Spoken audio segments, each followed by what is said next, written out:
नमस्कार, मैं रचना शर्मा चढ़ती कला टाइम टीवी देख रहे सभी दर्शकों का स्वागत करती हूं। आप देख रहे हैं हिंदी टॉप न्यूज। विज्ञान भवन में सरकार और किसान नेताओं के बीच कल शनिवार को 5वें दौर की वार्ता हुई और बैठक के दौरान अचानक किसान नेताओं ने मौन धारण कर लिया। विज्ञान भवन में किसान नेता तख्ती लेकर बैठ गए। उनका कहना है कि अब जवाब हां या ना में चाहिए। वहीं बैठक के कमरे से कृषि मंत्री नरेंद्र तोमर और पीयूष गोयल बाहर निकल गए। विज्ञान भवन में सरकार और किसान नेताओं के बीच हुई बैठक में यह निर्णय लिया गया है कि अगले 9 दिसंबर को सभी हितधारकों के अनुरोध पर किसान नेताओं और केंद्र सरकार के बीच फिर से वार्ता होगी। बैठक खत्म होने के बाद विज्ञान भवन से निकले किसान नेताओं ने कहा है कि केंद्र सरकार ने कहा है कि वे हमें 9 दिसंबर को एक प्रस्ताव भेजेंगे। हम आपस में इस पर चर्चा करेंगे, जिसके बाद उसी दिन उनके साथ बैठक होगी। किसान 9 दिसंबर के बाद की रणनीति पर भी अपना काम कर रहे हैं। अगर 9 दिसंबर को बात नहीं बनती है तो किसानों ने दिल्ली के सभी बॉर्डरों को घेराबंदी करने का मन बना लिया है। किसान पहले ही सिंगू बॉर्डर, टिकरी बॉर्डर और गाजीपुर बॉर्डर पर डेरा डालकर सड़क पर बैठ चुके हैं। उनके पास मुकम्मल राशन है, खाने पीने का इंतजाम है। किसानों को कई संस्थाओं से चंदे मिलने लगे हैं। किसान संगठनों की माने तो बातचीत फेल रहने की दिशा में 9 दिसंबर से लोनी बॉर्डर, गाजीपुर बॉर्डर और दिल्ली नोएडा बॉर्डर को भी बंद कर दिया जाएगा। और अगर ऐसा हुआ तो दिल्ली में हाहाकार मचना तय है। बता दें कि दिल्ली को लगभग 1.5 करोड़ आबादी को रोजाना दूध, सब्जी, फल और अन्य सामानों की सप्लाई यूपी, हरियाणा और पंजाब जैसे ही राज्यों से होती है। अगर किसान दिल्ली के सभी एंट्री पॉइंट को बंद करने में कामयाब रहे तो दिल्ली में भारी मुश्किल पैदा हो सकती है।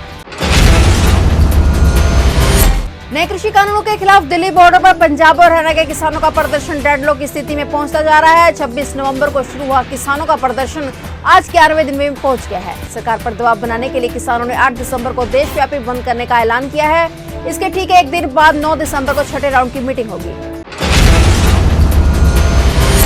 सिंगू बॉर्डर पर धरने पर बैठे किसानों की संख्या हर रोज बढ़ रही है तो यहाँ फोर्स की तैनाती में भी इजाफा हो रहा है। दिल्ली पुलिस की anti terror squad special cell के सीनियर अफसर भी अब ड्यूटी में तैनात किए गए हैं।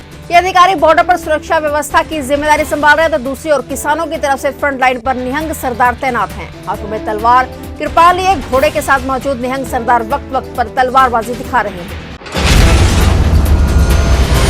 देश में बीते 24 घंटे में 36,011 नए वायरस के मामले दर्ज किए गए, जबकि 41,970 मरीज ठीक हुए हैं। देश में कुल 91,792 मरीज महामारी से ठीक हो चुके हैं, जबकि कुल 96,44,222 लोग महामारी की लपेट में आ चुके हैं। वहीं देश में महामारी के कारण 1,40,182 लोग अपनी जान गंवा चुके हैं। हरियाणा सरकार के गृह मंत्री अनिल विज ने खुद बताया है कि महामारी की वैक्सीन लेने के बावजूद वह कैसे पॉजिटिव हो गए। अनिल विज ने कहा कि डॉक्टरों ने उन्हें पहले ही बता दिया था कि वैक्सीन की दूसरी डोज लगने के 14 दिन बाद ही शरीर में एंटीबॉडीज बनेंगी, इसके बाद ही वायरस से उनकी रक्षा हो पाएगी। अनिल विज ने कहा कि वे इलाज के बाद अब ठीक महसूस कर रहे हैं। बता दें कि वैक्सीन लेने के बावजूद अनिल विज के पॉजिटिव होने की खबर झटके की तरह आई। इस मामले में स्वास्थ्य मंत्रालय को भी सफाई देनी पड़ी। भाजपा के वरिष्ठ नेता कैलाश विजयवर्गीय ने शनिवार को कहा है कि संशोधित नागरिकता कानून अगले साल जनवरी से लागू हो सकता है। बीजेपी के राष्ट्रीय महासचिव ने साथ ही अब आरोप लगाया है कि तृणमूल कांग्रेस की सरकार शरणार्थियों के प्रति हमदर्दी नहीं रखती है। विजयवर्गीय की टिप्पणी पर प्रतिक्रिया देते हुए तृणमूल कांग्रेस के नेता और राज्य के मंत्री फरहाद हाकिम ने कहा है कि भाजपा पश्चिम बंगाल के लोगों को मूर्ख बनाने की कोशिश कर रही है। पेट्रोल डीजल की कीमतों में लगातार तेजी का सिलसिला जारी है। रविवार को सरकारी तेल कंपनियों ने पेट्रोल 28 पैसे और डीजल की कीमतों में 30 पैसे तक की बढ़ोतरी कर दी है। मुंबई में तो पेट्रोल बढ़कर 90 रुपए 5 पैसे प्रति लीटर हो गया, जबकि डीजल के दाम 30 पैसे बढ़कर 80 रुपए 23 पैसे प्रति लीटर के हिसाब से बिक रहा है। और अपडेट्स लेकर फिर से हाजिर होंगे, क्योंकि समाचार का सिलसिला यहाँ कभी नहीं थमता।